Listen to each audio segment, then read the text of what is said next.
I'm going to start with just a general question for Kirk, because I think those of you who are interested in ACT will wonder why he and Kelly Wilson and Steve Hayes started ACT back 20 more years ago. What was missing at the time from other psychotherapies that made you want to bring this in? Well, there was a couple of things that stand out in retrospect. One was that the effect size of the cognitive behavioral treatments had pretty much plateaued by the middle of the 90s, and there's been very little change in them since then, and we felt like the effect sizes were kind of modest and could be improved. There was a lot of idea generation about the same time going on with respect to the role of mindfulness as a core therapeutic process. And prior to that time, it had been pretty much on the fringe of psychotherapy looking in. And Steve was busy conducting basic research into the functions of human language at that time that kind of revealed how the mechanisms of mindfulness might actually work in a transdiagnostic way in therapy. So we often talk about, ACT was in the development phase through basic research for well over a decade before we actually published the clinical protocol in 1999. Great. Well, I think time to get started, Kirk. So if you'd like to begin your talk. And so we're going to have a talk for about 20-30 minutes. Feel free to ask questions as we go, and then we're going to run through 3 or 4 cases that that Kirk will talk about. So over to you, Kirk. Yeah, sure. Really, my goal is to kind of talk mostly about the clinical applications of certain key principles of ACT, try to make it simple. And of course, my background over the last 25 years really has been working in primary care or general practice, depending on your country, what you call it, where we see a lot of patients of all different kinds. And the goal is to find a model of care that seems to work with every kind of problem in a relatively brief fashion. So we can move to the next slide. Okay. So to kind of get through this, I want to talk a little bit about transdiagnostics, because it's now the most frequently abused term in the English language next to the word love. And it's important to understand what we mean by a transdiagnostic model. Then I want to touch on some just core concepts of ACT that you could use in clinical practice. So you're not going to get the full ACT model, which is a little more dense, but you're going to get the skinny version of it, I like to call it. So we're going to talk a lot about workability. We'll use workability quite a bit when we get into the case examples to show how powerful workability is as a concept. And then some of the assumptions underlying ACT really kind of attack popular myths that are transmitted in clinical practice through the media, through reading about change and suffering. And I believe these myths kind of get in the way of our ability to work with clients in a really effective way. And then we'll try to turn this into a case discussion. Basically, I think that's where people learn the most anyway. And Bruce will be involved in sort of questions and answers, and kind of hopefully we can get some interaction going with you folks around the world. Great. Okay, so we just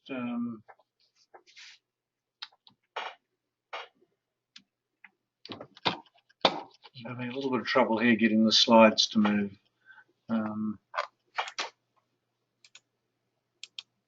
There we go. The best way to think about ACT from 30,000 feet is that we're equipped through our evolution, through the language system, through our symbolic abilities with 2 basic modes of mind. One is what we call the problem-solving mind.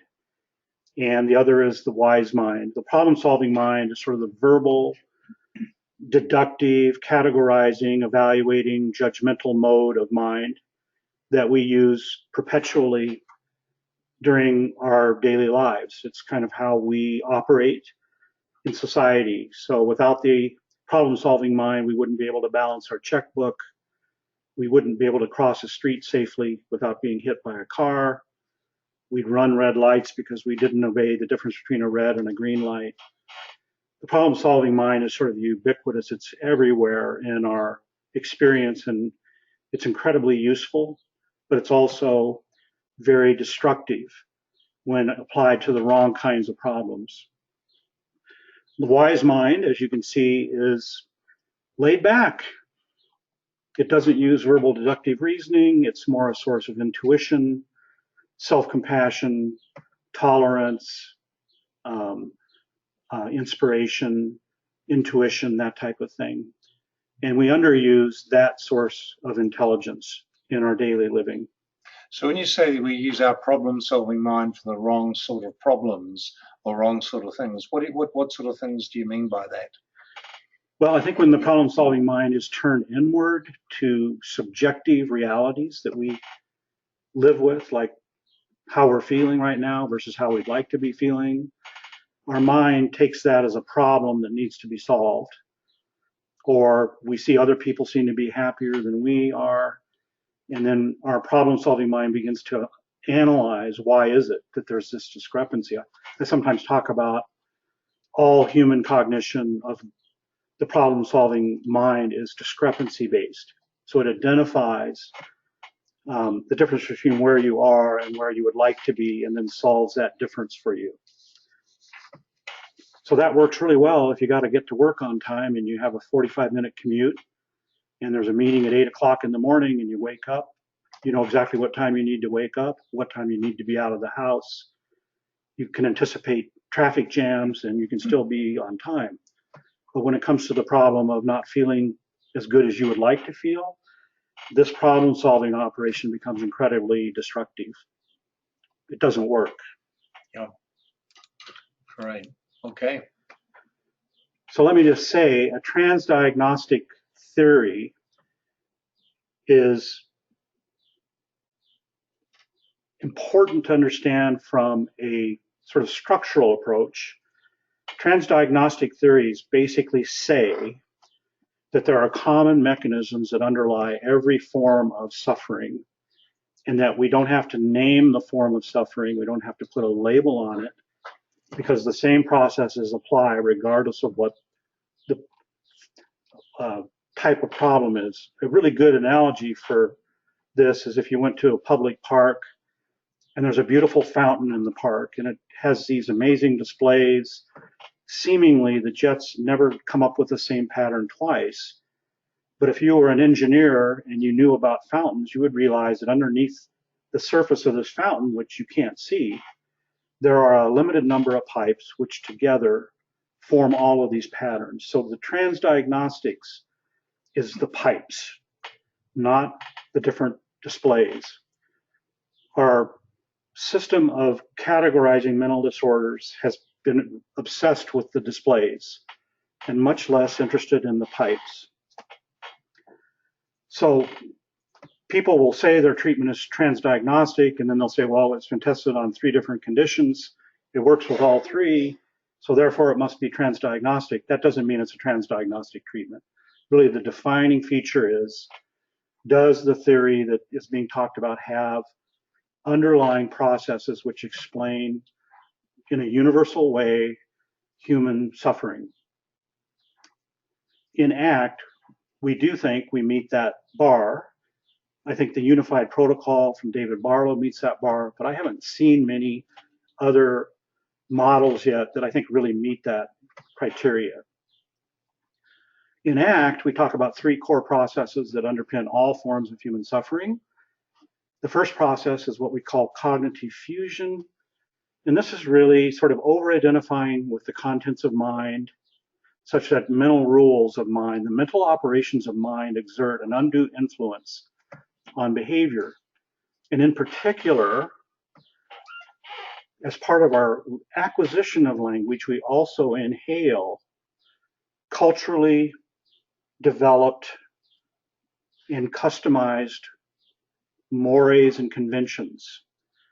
So the danger of language and the problem-solving mind is inherent in that system and unknown to us, and operating in the background are all of these socially instilled rules. The ones that show up a lot in mental health issues and when people are suffering, those rules pertain to what health is, what personal health is, and how you achieve it. One of those core messages that people operate on is that the idea of feeling bad, having negative emotional experiences is somehow bad for you, and that the goal of getting healthy is you need to figure out a way to get rid of those bad feelings. You'll know you're healthy when you don't have any of this bad stuff lying around.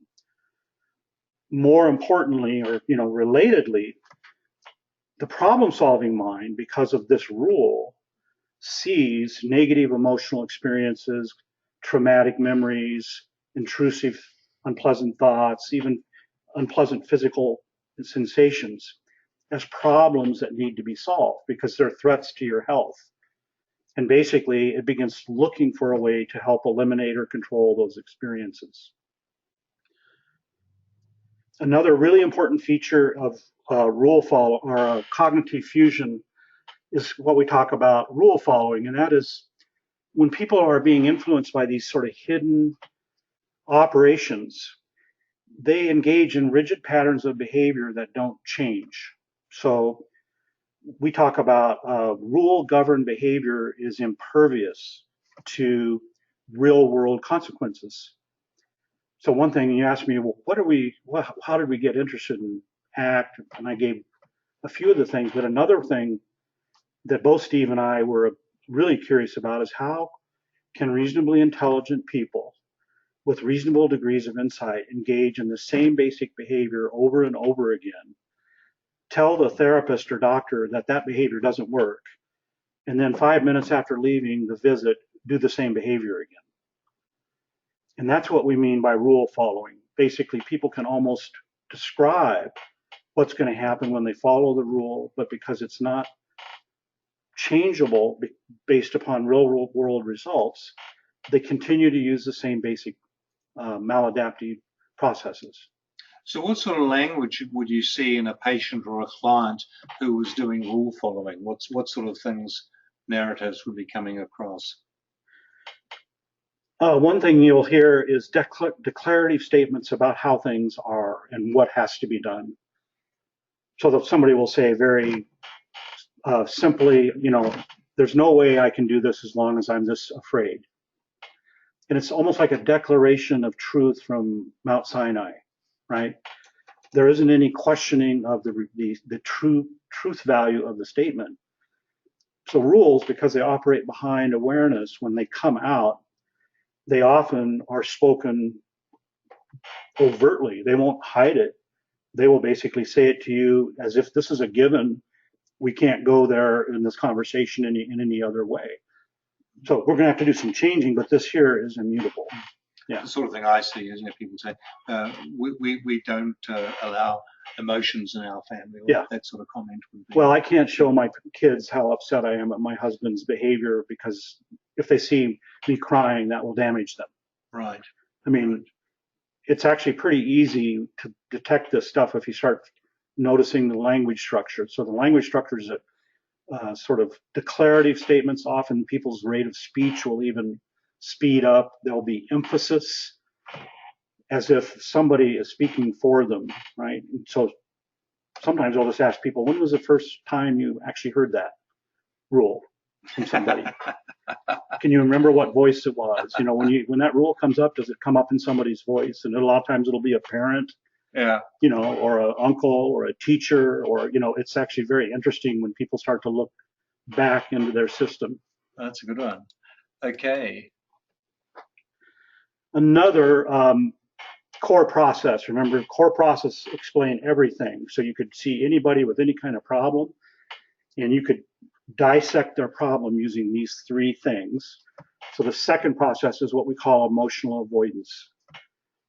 And emotional avoidance basically involves being unwilling to make contact with unwanted, distressing, emotional, private experiences. So this could be invasive thoughts. It could be memories of traumatic events in childhood.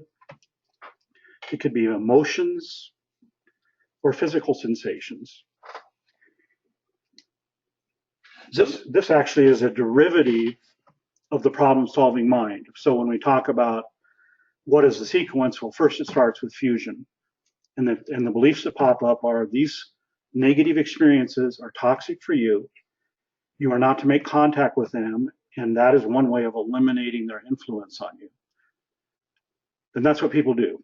So the problem is when you look at the research on emotional avoidance, almost every mental disorder known to man, as well as every addiction, is strongly linked to emotional avoidance as a trait.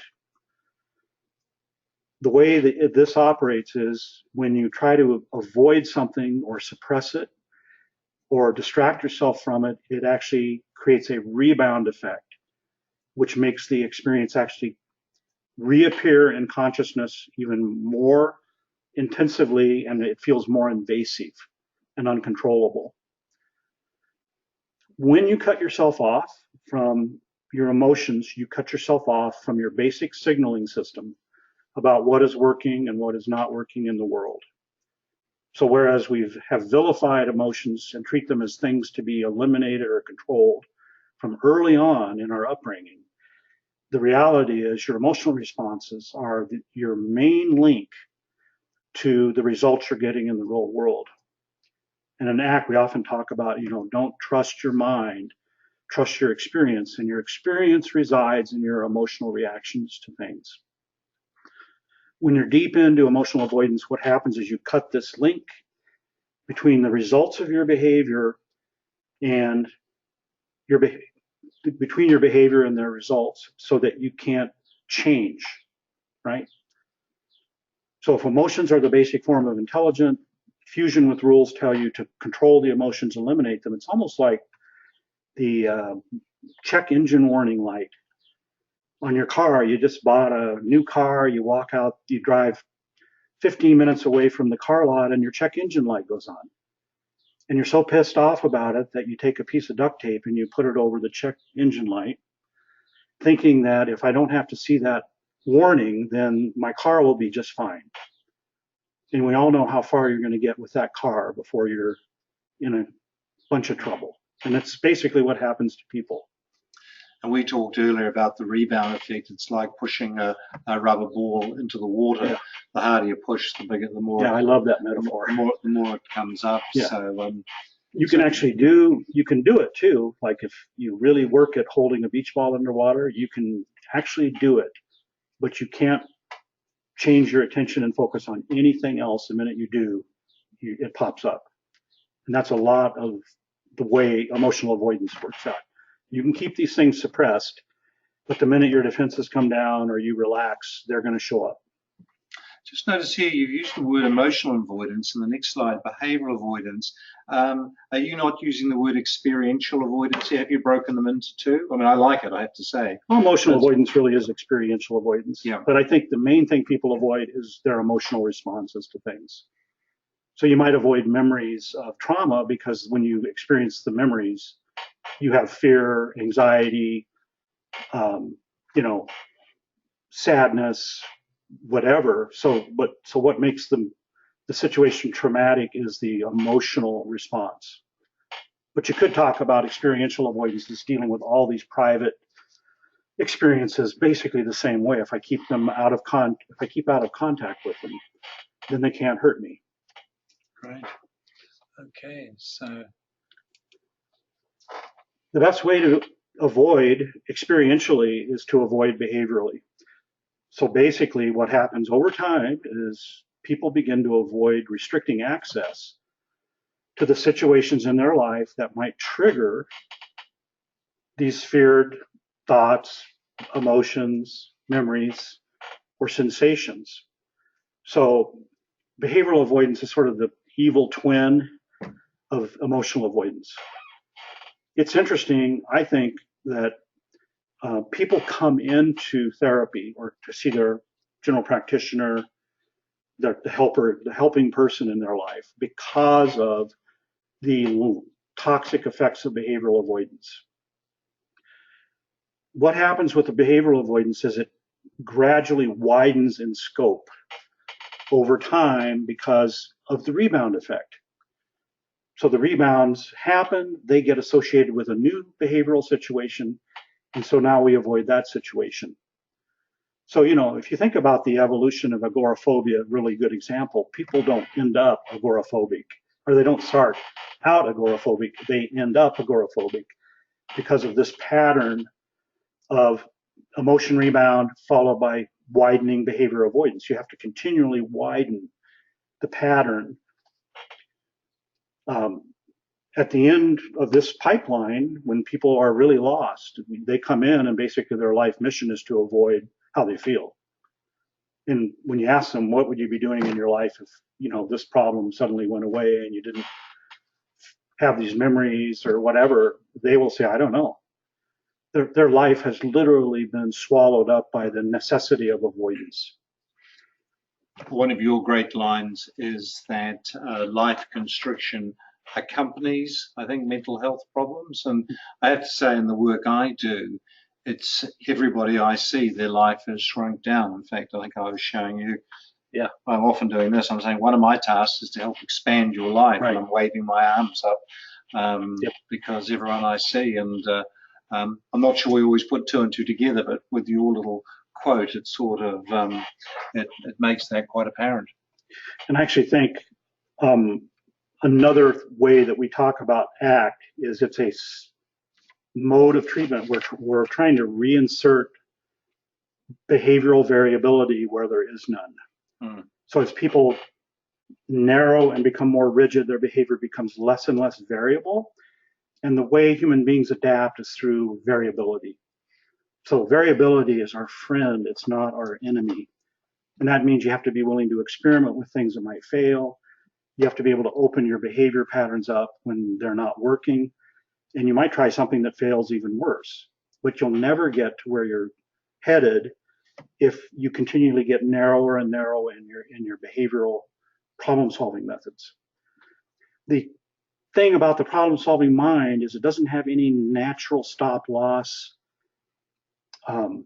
feature inside. In other words, there isn't something that kicks in our language system that says, okay, human language isn't going to work here, right? Your problem-solving model isn't going to work. So the problem-solving mind will basically squeeze people down and living life at the size of a postage stamp, because it will continue to see the goal is to eliminate, control, avoid in the name of promoting health, and you get exactly the opposite result.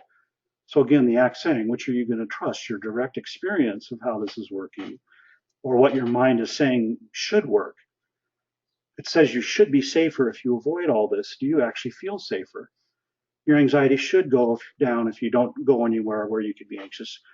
Is your anxiety actually going down or is it going up? It's actually going to be going up, right? So the paradox here is that people will continue to believe what their mind is telling you, even as they're going sinking fast. Right. And this is kind of, what do we take away from this? First of all, patients will approach challenging life situations firmly believing that the prime directive is to control or get rid of their emotional distress. And they won't actually even try to hide this from you. They will announce it proudly. They'll try to use the same basic strategies repeatedly and will continue to advocate for them.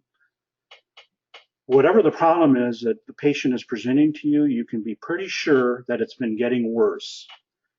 So one of the workability questions we're going to be talking about is, as you've pursued this objective of controlling how you feel, do you feel like you're actually doing better? Or do you feel like things are actually getting worse? It's almost like a Columbo thing from the American TV show. I'm kind of confused here. Your mind seems to be saying, this should make you safer, you should have less anxiety, but you're in here telling me you have more anxiety. So something isn't computing here. Got a question here from Haifa, Kurt. Isn't the tendency to avoid unpleasant experiences a basic feature of humans since infancy, and therefore is it an outcome of language? Does a baby have a problem-solving brain? There are certainly aspects to avoidance behaviors that are probably evolutionarily primed, and they're basically to enact survival functions. But those things are typically physical threats. So you burn a baby or do something like that, it's going to withdraw, pull away, even if it doesn't have language. What we're talking about are threats that have been constructed via the operations of mind. So now our own emotional experience proper has become a threat. So yes, there's sort of and I think to go to that question even deeper, the reason these emotional experiences are so difficult is because they're neurologically primed. So anxiety has evolved for thousands of years to get our attention, and it really gets our attention. So what's changed is we've moved from those basic hardwired survival functions into things that are now second and third level cognitive processes. My own mental experience is something that's toxic and dangerous to me. Excellent. Yeah. So to make ACT really simple, and it's something I've been trying to do for years to make this more approachable, it's basically a treatment designed to undermine and reverse this transdiagnostic trio, right? So practicing acceptance and detachment basically is the medicine for emotional experiential avoidance. So instead of running from feelings, trying to struggle with them, trying to conquer them, we simply practice accepting them being there. We practice non-judgment. And you can see the influence of mindfulness, as I talked about at the beginning. Where are the areas where mindfulness may end up being positive contributors to mental health interventions? This is one of those areas. There's actually pretty solid evidence from the UK group looking at mindfulness-based cognitive therapy that practicing detachment via meditation actually undercuts rumination and worry. So we basically have a mechanism by which things like detachment and acceptance actually work to unhinge the unhealthy effects of problem-solving mind. Rule following, which we talk about a lot in ACT, is an unconscious, involuntary process. So it is not involuntary, but it's buried in our language system, so we're not typically aware of what we're doing as we're doing it. I hope that makes sense. We talk about living on autopilot as kind of the modal way of being right now. So the being in the present moment feature, sort of being here now and able to produce self-reflective thought, undoes this sort of unconscious, voluntary rule following. It undoes it by making it conscious and then having the patient understand that this is actually voluntary. You don't have to struggle with your own feelings, even though your mind is telling you you do, right? And so self-reflective awareness basically creates the ability to listen to the mind's rules without necessarily having to obey them. And finally, the emphasis in ACT on values is basically the medicine for behavioral avoidance. The reality is the situations that people avoid, that they're afraid of, are the exact situations in life that matter. So the sad thing about following the problem-solving mind's advice is that to solve the problem of feeling bad, you have to withdraw yourself from many of the situations in your life that really reflect your personal values. So you're literally thirsting to death. A death by 1,000 paper cuts, as one client once said. One day after another, sort of not living what I wanted to be for not living according to my principles. And it's not fatal, except the cumulative effect is a death by 1,000 paper cuts. We just got a small comment here, Kirk. Your chair is squeaking, so you might have to try and sit still to not make it squeak. Is that a rule that's managed to follow? If they don't squeak before I sit in them, they squeak after I sit in them. Okay.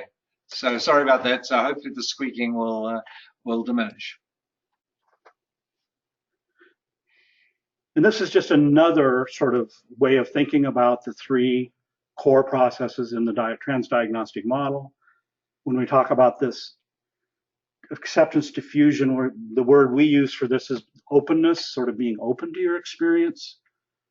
The middle is aware. So this is sort of the ability to be present, to engage in self-reflective cognition, which some people call perspective taking.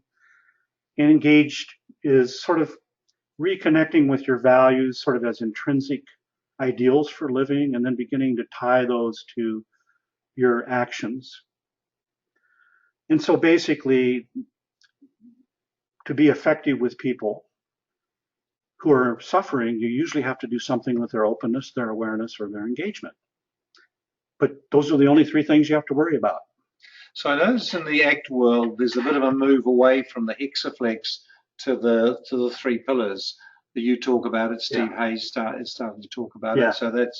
So this is more has sort of replaced the hexaflex to an extent. And you can see the hexaflex in there. There's 6 processes that we used to talk about, but really in clinical practice and reality, these things tend almost always go together. So they won't typically show up in an isolated way. You know, if you talk to people about their values, you're naturally going to talk about, well, what would you like to do to put your values in action in your life? So we're talking about values and action kind of in the same conversation. And typically conversations about being in the present moment involve self-reflective cognition. You know, as you get into the present moment, what are you aware of, sort of showing up, you know, what kind of perspective, what kind of different perspectives do you think you could take, you know, in this place where you can see yourself more clearly. So it was really in pursuit of helping people working in primary care like yourself who don't have a lot of time for complex models. And, you know, you don't have to work with every patient on all 3 pillars. Well, often you find some of the processes will be doing acceptance and diffusion. Yeah. So they all happen at the same time. It's a bit hard to be able to divide them up. Okay. And I said I wanted to talk briefly about workability, and basically workability is sort of the linchpin in the ACT model for getting people to be willing to change their behavior. And again, from the focused acceptance commitment therapy angle in primary care, we're simply trying to get people to be willing to experiment with small new behaviors. We're trying to get them to vary their behavior where previously there's been no variation.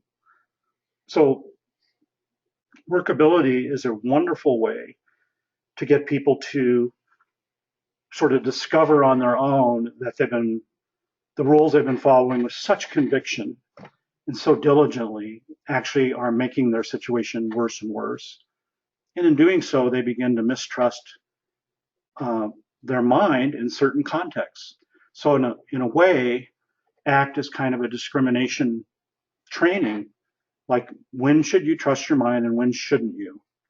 You should trust it anytime you're dealing with things in the real world that are concrete material properties, externally focused operations. You shouldn't trust it when you're focusing your attention inward and dealing with matters of subjective well-being. Your mind is a terrible tool to use in that situation. That's a big thing, isn't it? I mean, I think our patients, clients really think the brain is designed for thinking, whereas it's actually designed to keep them alive. Yes. Okay. And it does not stop.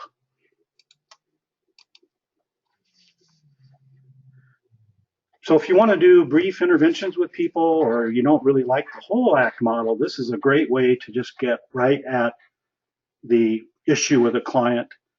You know, and I will usually do this when I'm really pressed for time with somebody in primary care, which happens all the time. But I'm interested in what the client's definition is of better. So if you said, if you got everything you came for today, the problem was solved, what would be different? And usually people will say they would have less of something that they don't like, or more of something that they like, but they don't think they have. So I would be less depressed, I'd be less sad, I wouldn't have these traumatic memories all the time, I wouldn't have this headache, or I'd have more confidence, I'd be more verbal, I'd be more entertaining. But people will usually have something that they want less of or more of. And so we're just trying to figure out what that is. And then the next question is, so what have you done up to today to reach that outcome? Mm-hmm. So how have you tried to get less depressed, or how have you tried to create more confidence? And most of the time, what people will give you is the various avoidance strategies they use. So I just depressed, I don't let myself think about it. I try to put a happy smile on my face and pretend I'm okay. And we're just interested in kind of what they've tried, because the next question we're going to ask, and so how do you feel that's worked? Notice I'm asking questions, I'm not making statements. Most of this is helping people discover on their own what it is they're doing, kind of the rules they're following, so that they begin to say to you things like, wow, I didn't realize I was doing that. Because they really haven't looked inside. That's how hidden this problem-solving operation is. And the next question is, if you can get to it, is what has been the cost? So you stopped going out because you don't have enough confidence in your kids want you to go to the soccer game with them, to drive them and be there and watch, and you're so afraid of the evaluations of other people that you make excuses. And so after a while, you can see the disappointed look in their face before they even ask you the question of whether you're going to go, because they know you're going to make up an excuse. And you can see you're letting your kids down, and it's not even working. So most of the time, the costs of these strategies are the motivation, because the cost is a reflection of a person's values. So the parent that's avoiding taking their kids to the soccer match, if you said, well, what are your values about being a parent? Well, I want to be there for my kids. I want to watch them grow and develop and be part of their lives. And so is missing not going to the soccer match to avoid your anxiety, is that sort of consistent with that value, right? So you're going to pair the person's values with the costs of their avoidance. And often those two things are going to kind of start to come into sharp focus for some. This is when the tears start flowing a lot of times. And the fifth question really is, given the cost and the fact that you're telling me yourself that this isn't really even working, would you be willing to try something different? And that something different is going to be to approach some behavior that's consistent with your values. And you call this in your book the pivot point, don't you? Yeah. Yeah. Or the choice point. Got a question here. Do people easily understand what their values are? If you ask the question right, I think it's usually, you will usually get good quality responses. So I'm not sure what saying to somebody, so what are your values, isn't probably too bold. Some people will say, I don't know and understand what you're talking about. But you could say things like, if you could live the kind of life you dreamed of living, and there weren't any barriers, what would that look like? What would you do? And people will start articulating things. Well, I'd spend more time with my kids, or I would go back, I would have a job that, challenged me, or I'd go back to school, or, I'd get into meditation and work on my spiritual. People come up with things, and then you can reflect back. So it sounds like, something that's really important to you is being there for your kids as a parent. So a value is something that you can only strive for. You can never reach it. So in ACT, we have this saying, you can only head west, you never reach west. And values are west. So you can head in the direction of your value, but there will be opportunities every day to do things that reflect your values. So a lot of this is learning how to ask the questions of people in a way that elicits material. And I get this question a lot about values, that it's an area where you have to be very patient and to be kind of a good questioner to elicit these things from people. But they're in there. It's a direction rather than a goal, isn't it? It's a direction rather than a goal. I've heard people who work with teenagers say sometimes if they're struggling with that question, they'll say, who do you admire in the world? And they'll then describe some of their mind. You can then winkle out of them what the values are. Yeah, so there are strategies. And what do you admire about what they do? Yeah. Yeah.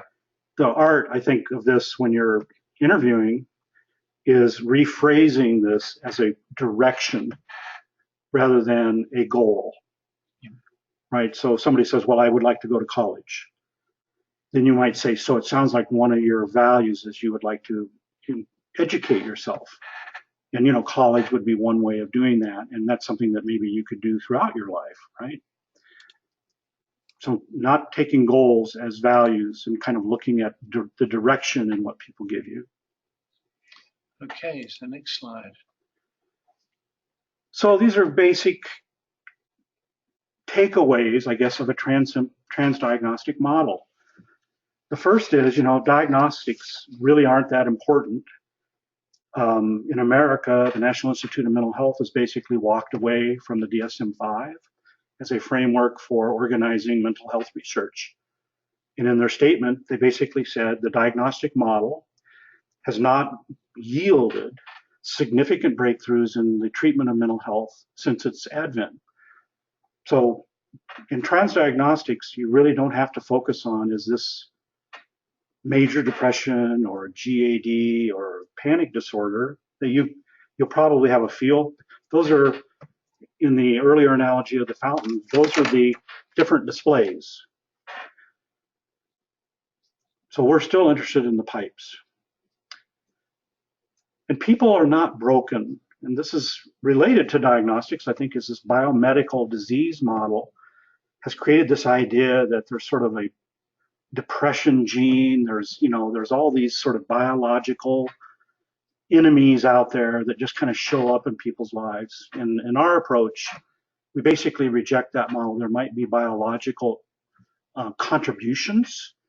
Wouldn't be an unfair thing to say. If you're upset all the time, your neurobiology is going to get messed up. So it's going to contribute to your inability to make decisions and to manage stress and to regulate emotions. But that doesn't mean it's the cause, right? So the idea is people are trapped in this three-process trap. Fusion, emotional avoidance, behavioral avoidance. Behavioral avoidance begets more fusion. Fusion begets more emotional avoidance. It's almost like a dog chasing its tail. This is something that I've loved about ACT since day one, is that we have learned optimism disorder as providers. We believe every person has the capacity to transcend their situation, no matter how chronic their history is. If somebody hasn't heard the word, hasn't been exposed to the idea of rule following, emotional avoidance, behavioral avoidance, their life could be a total wreck for 3 or 4 decades. But the minute they get in front of this alternative way of approaching, they can move through it. And I've had many, many examples of this over the years in my practice. People that everybody else more or less wrote off. And the reason they look chronic is because they were following the same basic rules over and over again. This pattern, when it is practiced for years, gets narrower and narrower and more rigid. So it looks like the person is just completely lost. But they're not lost, they are trapped.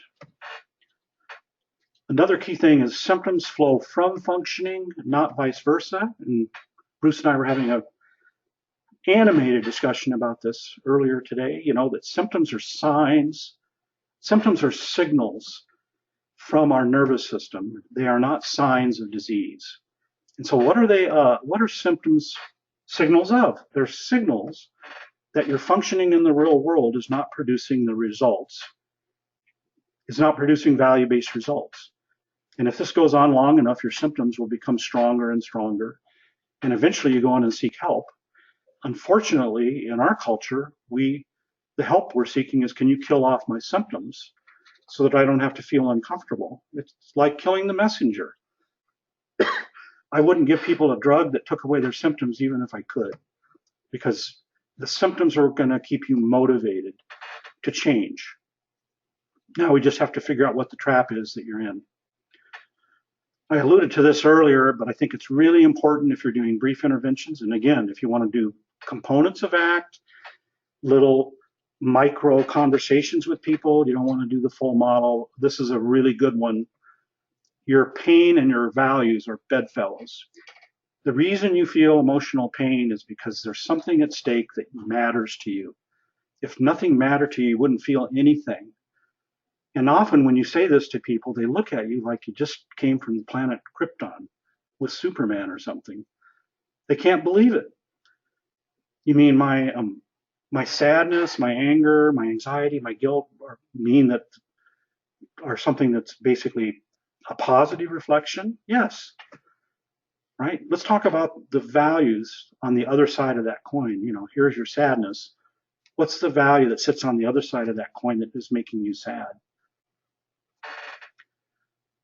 Trying to control or eliminate pain is the problem, not the solution, right? So following the logic of problem-solving mind is how you get stuck, and it is how you suffer. It is not the solution to subjective matters of the heart. One of your great quotes is, the solution becomes the problem, isn't it? So a great Kirk Strosahlism. The solution becomes the problem. Actually, this goes way back to brief problem-focused therapy in the late 1960s. Their motto was, the problem is not the problem, the solution is the problem. Right? People come in thinking the problem is this, but actually that is not the problem. It's the solution to that. That's the problem. And a little mantra, that you can use with people. The goal of living is not to feel good, but to feel it good. So you're not going to get a hall pass in life. If you want to play ball out there, you're going to hurt. You're going to have losses. You're going to have victories. If you want to play the game of life, then you must be willing to feel whatever feel is there with integrity.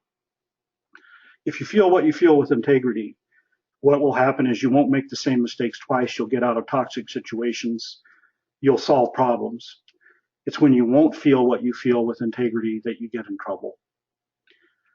And another final, I think, relatively cool mantra we use is, goals are the process. So setting goals for yourself, changing your behavior, is the process by which the process of living and experimenting becomes the goal. It is not about getting somewhere in life. It is about being alive, right? So in a sense, the journey of life is where the meaning is. It isn't the destinations you reach along the way. And most anybody who's listening probably has examples in their life where they shot long and hard for a particular outcome in their life, like an educational degree or something, and close to getting it, you'd learned so much along the way about yourself that degree didn't seem like the most important thing in the world anymore. And in fact, maybe something else opened up behind that was the next plateau for you. And this is kind of the process model that we talk about in ACT nowadays. This is sort of can we get people in a process that lets them practice experimentation, listen to their experience instead of their mind, adjust course, feel what they feel, and flexibly problem solve.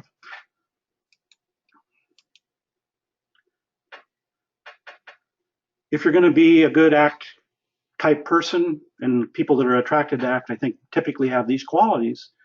One is you're not going to rescue anybody from life. You're not going to ride in and correct all the things that have happened to them in their history, and really understanding that the greatest teacher of all is just living. So in a way, we want to take people out of a position where they're refusing to live, they're refusing to engage, and we want them instead to engage, even though there are no guarantees that they'll feel better. but typically they will because they're engaged. We really emphasize a egalitarian relationship, meaning it's horizontal. No one in this audience, including myself, has gone through life without setbacks or travail. And so in that sense, we're all in the same boat, and we've all been conditioned to believe the same rules. So a lot of times therapists have to get their arms around the idea that helping people control their emotions isn't a very good idea because that's what they try to do in their own lives. So I think, we're kind of swimming down the stream together, and there but for the grace of God go I, with a small twist of fate. You could be in my shoes today and I could be in yours.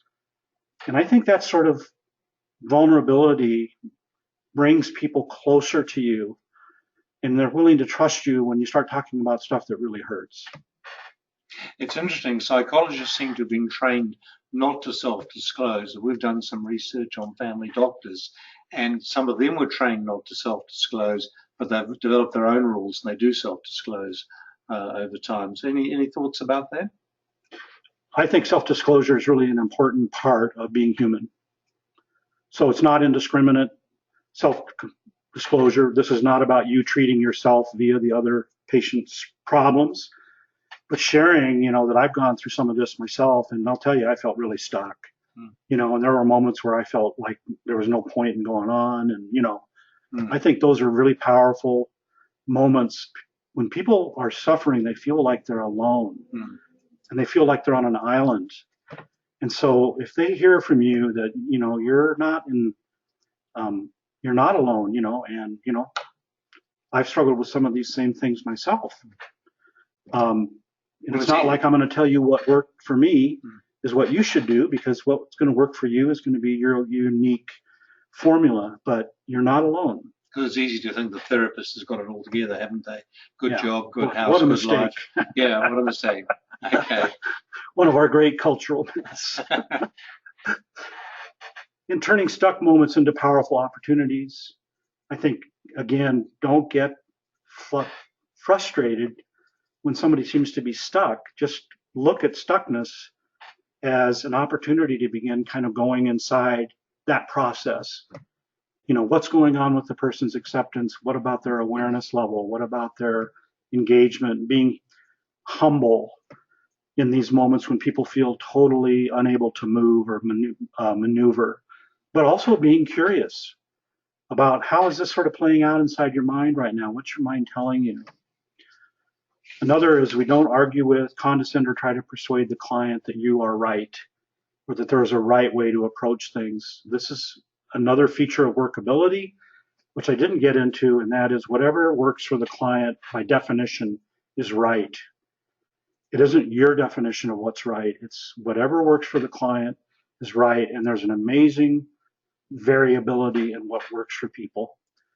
And if I have learned anything in my 30-odd years as a clinician, it's that the way things worked for me in a situation may not work at all to help somebody out of exactly the same situation, that everybody is different. So the only thing that's right is my job is to help you figure out how to make your life work according to your values. That's what I'm here to do.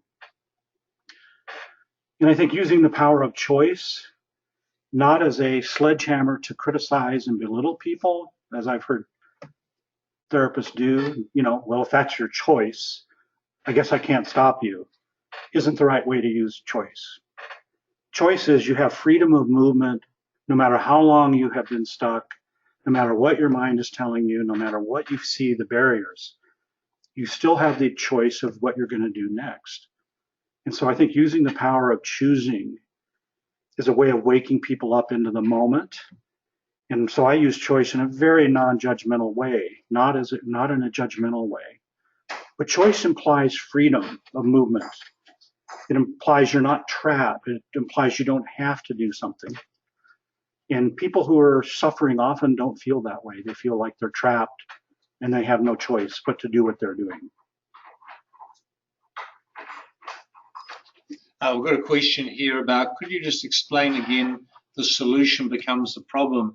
I often think a good example of that is the person who feels a bit stressed, has a beer at night and feels better, and then the next night they have 2 beers, and then the next night they have 3 beers. Sorry. No, stay. Hang on. Sorry. Well, I think another way to talk about that is that emotional avoidance has secondary ramifications. So let's say you avoid. The next slide. No, just for purposes, just to add another example. You're in a really dysfunctional relationship, and the only thing that happens when you talk to your partner is you get angry and sad and feel like you're unloved. So you stop talking to your partner to prevent yourself from having to feel sad, angry, and unloved. What happens to your relationship while you don't talk? Right? So the solution to feeling sad and angry apparently right now is to keep my mouth shut. But in fact, keeping my mouth shut will permanently sentence me to a dysfunctional relationship, maybe one that's going to end. Alcohol and drug use is another really classic example of that. Using alcohol helps you feel better, helps you get on top of your anxiety or your sadness. But the problem is you have to use more of it each time. You have to use it more frequently, and pretty soon you now have an alcohol problem on top of the other problem. So the solution can either create a second problem in and of itself, or it can result in the current problem going unsolved, such that the worst consequence from that current problem is experienced. Okay. All right. I think we could focus on some cases. Okay, we'll move on to the cases. I might just let the audience read this themselves. Or sure, you can read it too. Just then they can. So if you just mind reading the next case, and then Kirk and I will just make some comments about it. We could perhaps ask Kirk where he would start with this person.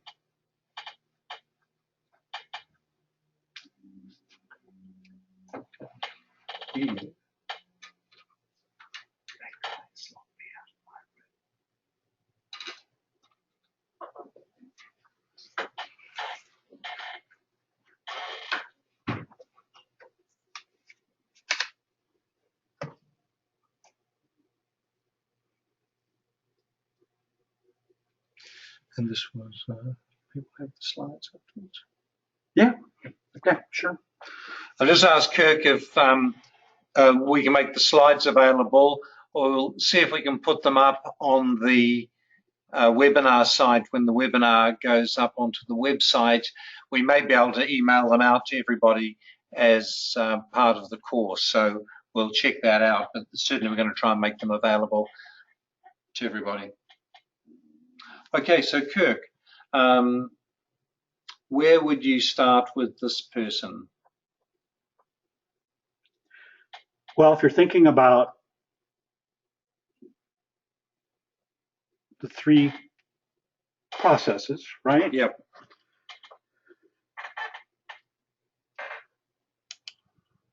Has a long history of misuse of alcohol and uses it most every day. It helps relax patient. Right. So that's emotional avoidance, right? Yep. Then his spouse has confronted him about making promises but never doing anything about them in regards to drinking. So that's behavioral avoidance, right? And then he says he loves his spouse and wants to reconcile, but his mind steps in and says, if you stop drinking, you're going to be tense and anxious again. So he experiences fusion, right? So he's basically, when he thinks about stopping drinking, the feelings, his mind predicts that he will start to feel anxious and tense, and this will spiral out of control, and it will have even more of an effect on his marriage. And that's probably why he's been drinking all along, right? Is because of fusion with that rule. I can't manage my tension, then it will spiral out of control, and I'll do something that will destroy my marriage. this is the solution becomes the problem, right? Mm-hmm. The thing he's using to control his anxiety and tension is actually destroying his marriage, not his anxiety and tension. They aren't even in the mix yet. So this is how you would conceptualize this sort of from a just picking it apart. And then his mind shows up again after convincing him that he can't stop drinking and convincing him that he must stop drinking. His mind turns around and then criticizes him for drinking and calls him a failure and that he should be ashamed for being a poor role model, right? But buried in there could also be another value that he carries around about being a dad, right? And a partner. So we have good stuff and bad stuff sitting in here from a usability, workability perspective, right? You might even ask him right up top, tell me about how alcohol does with your anxiety. Because your mind says it's going to help your anxiety. Mm-hmm. So since you started using alcohol, do you think your anxiety has gotten better or do you think it's gotten worse? I most often find patients, clients in this situation remarkably often say, no, it doesn't help. It doesn't help. It amazes me how they keep doing it, but they say it doesn't. Whatever it is they keep doing, and you say, right. Does that help? And they say no. Okay. And so what do we do next? Well, I guess that's where you could do a choice point, couldn't you, if you wanted to? So it doesn't help the string of words that has no connection with felt experience, right? In which case it's going to be hard to use that to create an opportunity to change. So for him, it wouldn't just be, so tell me, do you think this is getting better or worse? The next questions would be, so tell me, what do you think the impact of your drinking has had on your marriage? And he might say, well, my wife kicked me out. Right. She's had it. Okay. And so when she kicked you out, how did that make you feel? And it made me feel really bad, like I was a failure. Mm-hmm. And so what did your mind tell you were a failure at? Well, like I was being a failure as a dad and a role model. Okay. And a dad as a life partner.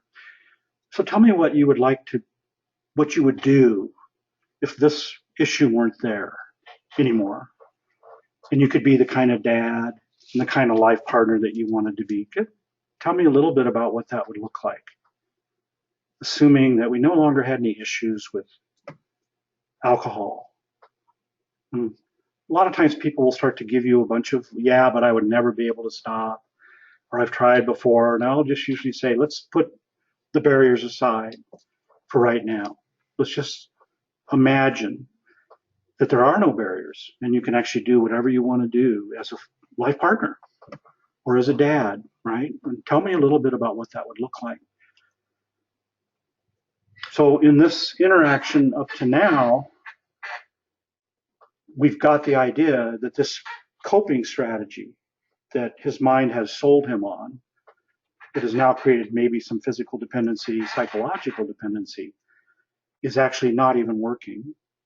We've connected him to the cost of using that strategy. He's told me it's not working. And now the cost is it's not allowing me to be the partner or dad I wanted to be, right? Now you have the ability to walk into that tension field that's created. Yeah, you could keep your anxiety and your tension under control by continuing to drink. And that's certainly possible for people to do. It's a free country. You don't get put in jail unless you get drunk and get your keys and go into a car and get caught, right? And then on the other hand, it sounds like what your experience is when you do this, you can't reach this, which is being the dad and the life partner you'd like to be. Sometimes I'll do what we call sort of the life path. I'll say over here is drinking, doing anything and everything you can to not feel tense and anxious. Over here is being the dad you want to be, being the partner you want to be, being the lover you want to be. Where would you put yourself on this line right now as we're talking today? And the person can put their hand somewhere here. If we were in a little less cramped circumstance, I'd have my arms wide open. I'd have them come up and actually touch me somewhere along this line. Okay, so sounds like you're pretty far over towards this life of living to avoid your anxiety and control tension. Is there something that you would like to do that might move you even 1 inch up my arm in this direction? Right? So we're taking something that's very, well, it's very emotional for the patient, and so the tendency is going to be to try to do something big when I want them to do something small. Right. That establishes they have some degree of self-control. They have the ability to turn around and face their values and move in that direction. And I'm not really even interested in whether he says, I'm going to stop drinking. You know, I don't know what it would be he might give me.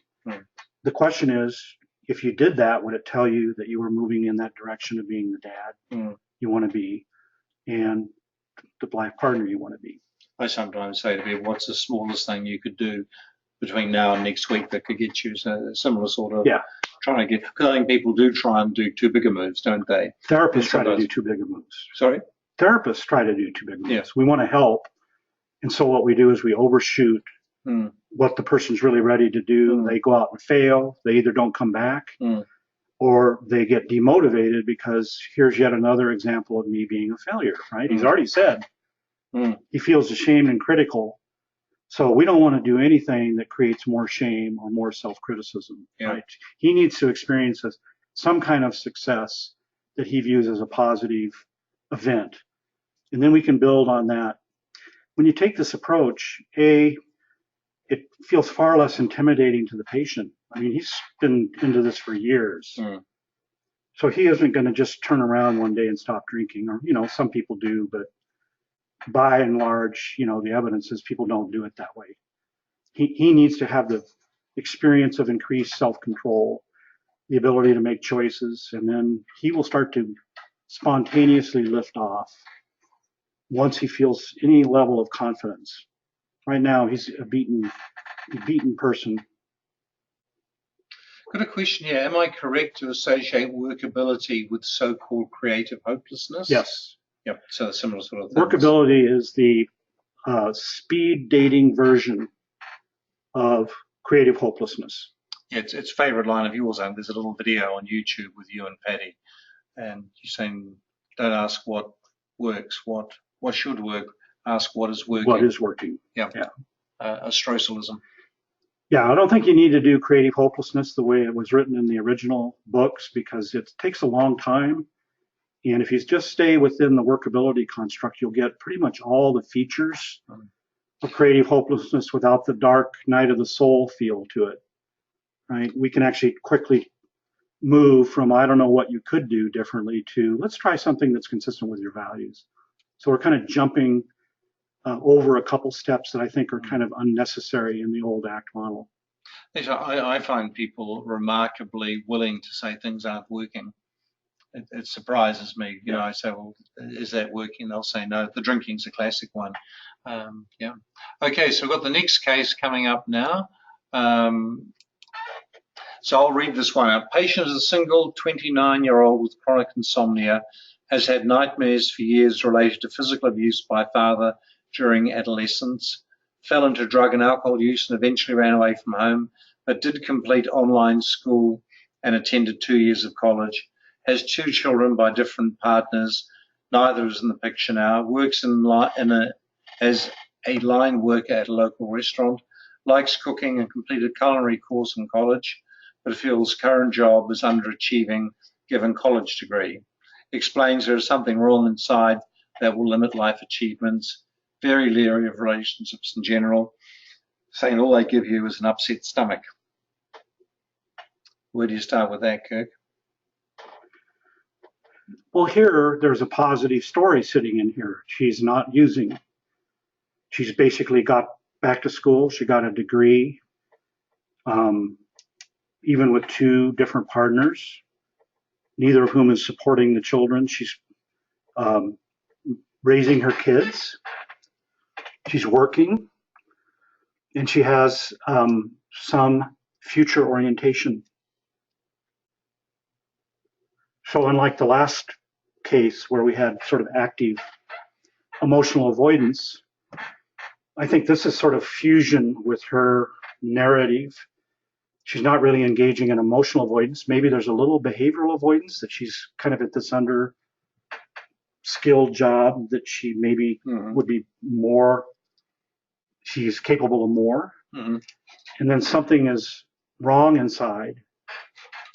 So there might be some connection between the something that's wrong inside and the underachieving in the world. But with this kind of person, I think you start with the high notes in their life story.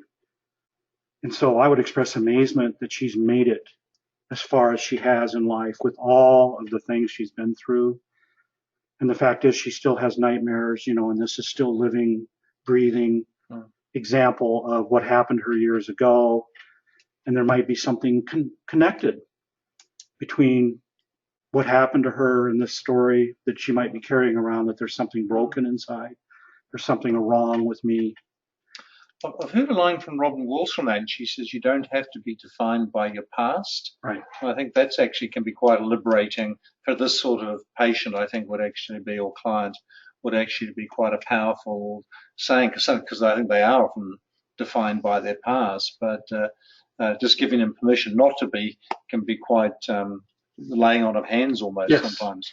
Yep. And remember, in that aware pillar, that the self-perspective taking involves also being aware of your own stories, your own narratives about your life history and what it's done to you. And so I would be interested when she says there's something wrong inside, not kind of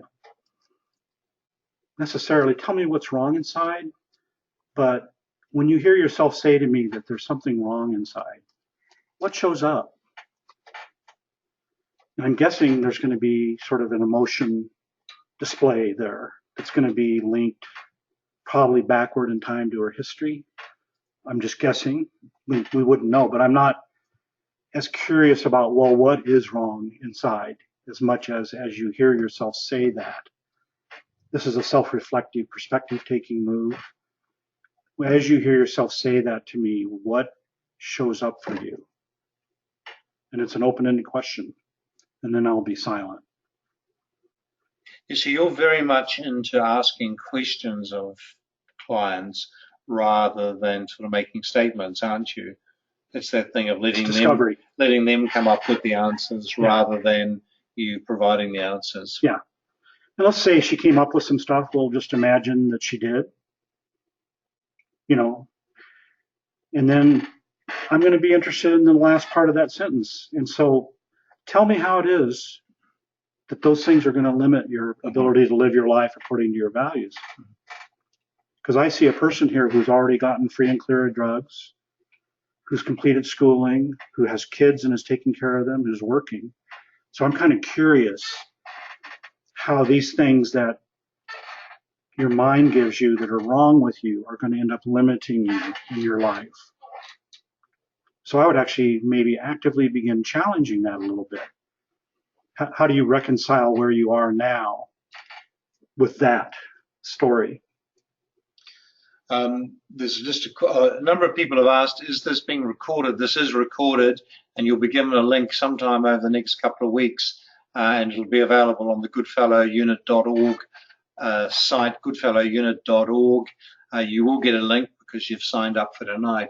We've got a question here about your link to your video on creative hopelessness. I wonder if that's the one about workability. It's you and Patty on a beach. And it's, if they put Patty Robinson, Kirk Strosahl, YouTube, they will get it, I think. Okay. Is that right? I'll take your word for it. Yeah, that's how I get it. So put Kirk Strosahl. That's a strange place to do workability, on a beach. Yeah. You talk about, don't ask about what they think works, ask what works. Okay. You remember that one? I don't remember. You're on your way to a conference in Scandinavia, so it's only about 2 minutes long, so it's pretty short. Okay, so we'll get on to the.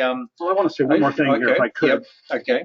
Another way I would kind of work with this is to say basically to her that you're in the perfect position in your life right now, at this exact moment, to learn something wonderful about who you are and what you're capable of, right? So instead of focusing on the limitations and what I can't do, what I would do is try to recast this, reframe it as an opportunity to do something transcendent, to move through the last living vestiges of her abuse history as it has functioned as a barrier. You never get rid of your abuse history. You never get rid of memories, right? But the ability of these things to function as barriers would be kind of what I would begin to kind of attack, given that she actually has succeeded far more than her story says she should have. Yeah, so sometimes when there's this terrible past history, I bring up the Steve Hayes line, there's no delete button in the human brain, which is just the best line, I think. Nervous system doesn't work by subtraction. No, there's no delete button. Only works by addition. And of course it can't, because it's got to remember anything. If that would happen again, you got to be ready for it, basically. So as a safety mechanism, a meaning-making defense machine is the brain. Yes, and I think part of the role I would put here is we're going to incorporate all this as part of her life wisdom. This is an opportunity to actually use your trauma as a fuel to transcend your own sense of limitation because of your trauma, right? And so that might play out in relationships. I mean, she might be turning down dates right and left. There's little things that we could do here that might signal her that she was beginning to turn that transcendent corner without knowing exactly what was sitting around the corner. Yeah. Right? But she's done a lot, going around a lot of blind corners here. Yeah. She hasn't folded up shop yet, and so I don't think she's going to. To survive. I think we've got the YouTube link on the questions. Is that going to be available for people to see, Eve? On the question? Okay, so you can actually see it on the question list there to people watching. That's the link, I think. We can't check it to Kirk. So we've got a question here. How do we approach a client if we fail to establish creative hopelessness? I think this is a really good example of the danger of creative hopelessness if you take it too far. In this case, there's a lot that is working for her. And so, if you did something that was full bore creative hopelessness, you'd really want to be very, very careful not to let it back up into the things that have been successes for her. And this is why I would probably push more outward from here and not do a heavy version, but you're going to end up getting into some workability discussions here. So when your brain tells you there's something wrong with you, what does that do when a guy comes up and asks you to go out for a date? I mean, there's going to be practical ways that these things function as barriers with it. But I think for somebody like this, the castle is 85% built. Yeah. So I'm not going to be spending a lot of time pointing to the stuff that's intact and trying to destabilize that in any way. Got a question here, a slightly demoralized person here saying, this sounds beyond the ability of most GPs. What I was going to say was that I have an online e-learning tool on the goodfellowunit.org that you might like to look at, which breaks down the first consultation to 7 steps. And as Kirk said before, if there's some ways you just want to dip in, you could just take small chunks of this and use it within your own practice. Yeah. It does seem like a lot to chew off, but you've got 40 years of experience here talking. But I think there are little things you can start putting your toe in the water and start doing. Creative hopelessness would be something. Yeah. You don't have to do the whole package on day one. Workability is plenty fine in this situation. You could just focus only on the things that are going on inside her mind. The things that she thinks are wrong with her that would limit her life achievements. And, when she follows that advice, when you follow that story, how does that work? So you actually could make this pretty simple. We give a psychologist 10 minutes to talk about a case. I'm going to take you to the 77th level. But I don't think this is something that you'd have to get that deep about. You could, this person. You could even say, oftentimes people that have had traumas have this sense inside that there's something wrong, and so you're not alone, right? And the question we have now is, are you going to let that limit you, and what would tell you that you weren't letting that sort of limit you? So you could even go right at the wrong inside thing. I think you're right with this lady here. There's a lot going right, and I think a little bit of encouragement, refocusing, perspective giving, realizing that most of what she's doing in life is probably going okay. Yeah. Not going okay. She requires some small tweaks, I would say, in primary care to actually get her moving. And this is easily could be a person who just if they had a cheerleader in their life who basically said, "You can do this. I care about you. You're not alone. You can do this." That might be the seminal moment in her life. So even simple interventions can be incredibly powerful for people that are on an island and feeling alone. There's a question here. How do you work with fusion when you don't have time for long interventions? There's quite a good one on this from Russ Harris, the Australian GP, where he would get this woman to write wrong inside on a piece of paper and hold it up in front of her face and then ask what she can see. And of course she can't see anything. And then he'd ask her to put it down, which isn't making it go away, it's just putting it down. And of course people realize when they're holding wrong inside up, they're not seeing very much. And that's actually on YouTube itself, I think. Hans's Feelings, I think it's called. But do you have any other rapid fusion sort of techniques? Diffusion? Well, the way I do it very fast is I rephrase whatever the person's saying as, so your mind is saying X. I repeat what the person just said. Your mind is saying there's something wrong with you inside. What else does it say? So basically, in the question is the diffusion exercise. You don't have to talk about all of the fine points and if you want, you can do metaphors, but I actually put it inside a language. So your mind says this, and people will say, what do you mean by my mind says this? Well, your mind is talking to you, you're listening. Do you have conversations with yourself in the shower? Well, sure. Okay, well, so who's the talker and who's the listener? There's only one of you in there, but you're saying there's two. So there's actually very quick ways you can bring out the idea that, your mind is talking to you, you're the one who's listening. And that's basically the essence of diffusion anyway. You're the listener.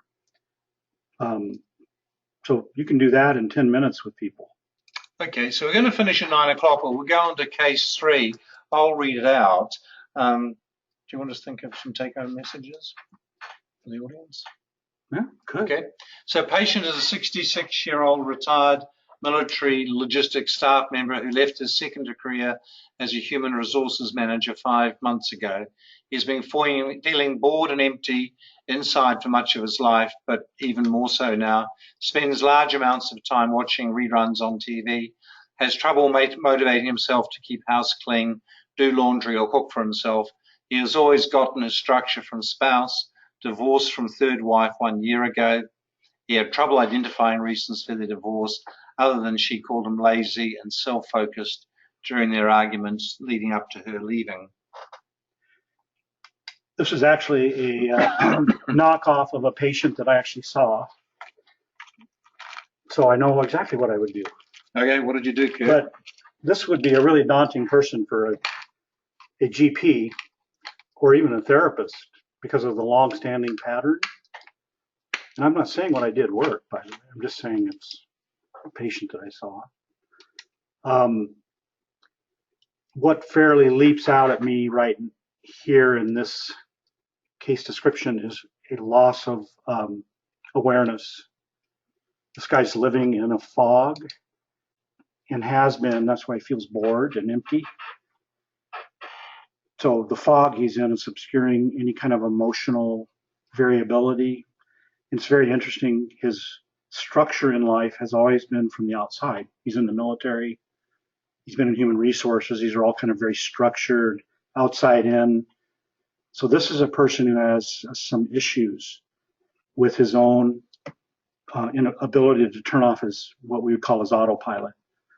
That he lives large in watching TV reruns, spending large periods of time apparently doing nothing, not feeling motivated. With this guy, actually what I did was I started doing straight up mindfulness exercises as we met. In brief 15, 20-minute visits. All we would do is just focus on being here. And I keep asking him, are you here right now? Are you here? He had tremendous difficulty staying in the moment. So we started talking about, where are you going if you're not here? And he would go off into daydreaming. You know, he was almost living a life, a parallel existence in the land of daydreams. And he ended up, what's not mentioned here is a lot of depressive affect. And you can kind of feel it in the storyline. So this is an example where I wouldn't really worry about engagement right now, because I can't even get this guy to be aware of what he's doing. He's not, sort of following through. So you'll see people like this who talk about lack of motivation, having trouble getting done. Questions you should always ask people like this is, do you spend a lot of time daydreaming? Do you find yourself sort of living in the past a lot, or living in the future, but it's really hard to live in the right now? There's a very simple primary care built exercise called the timeline, where we have the right now right in the middle. This is just on a simple piece of paper.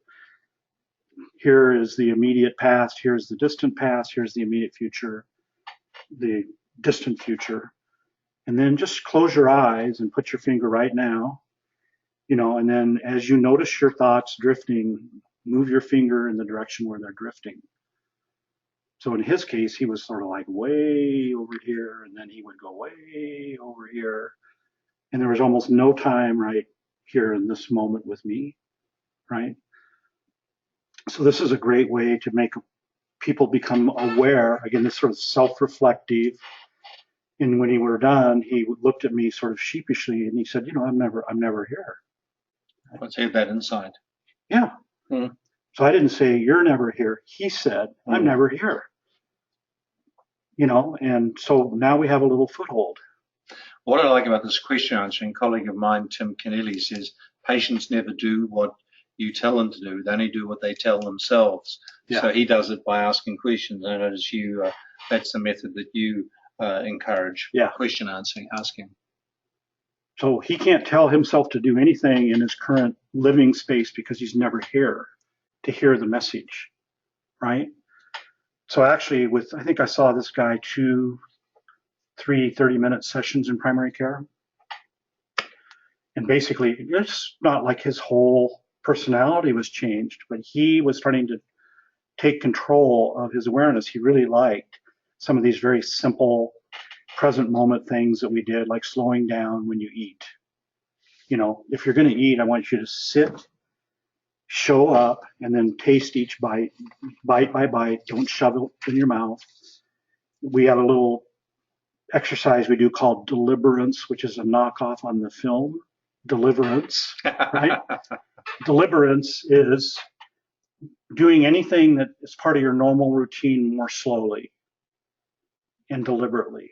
So for people who are really having trouble staying in the here and now, Deliberance is an easy, again, primary care ready, general practice ready assignment. I just want you to pick 5 different things you do in your typical day, in your daily routine, and I want you to do them half as fast as you typically do them. Slowing people down is a great way to get them to show up, right? Because our mind basically paces us, and it controls the speed of our behavior. So if we're living out of the moment, then the mind is basically going to move your behavior around in real automatic, unmanaged ways. And so we want to show up. You're going to dress right now. I want you to dress very, very, very deliberately. Okay, well, we're pretty well at the end here. These are a couple of books. The one on the left was one of the ones that got me interested in focus, acceptance, and commitment therapy. The one on the right also got me interested in focus and commitment therapy. And then there's this book is the Inside This Moment. In This Moment's for the public, isn't it? Yeah. And Inside This Moment, which I think is Kirk's favorite book, and I have to say is a fantastic read, is I don't know, how would you describe it? Fun. Fun. Okay. So so there's a few must-haves here. Now, just to remind you, those. And back one slide, if you could, for just a sec. The Real Behavior Change in Primary Care was written for GPs who are interested in ACT, and in there is a lot of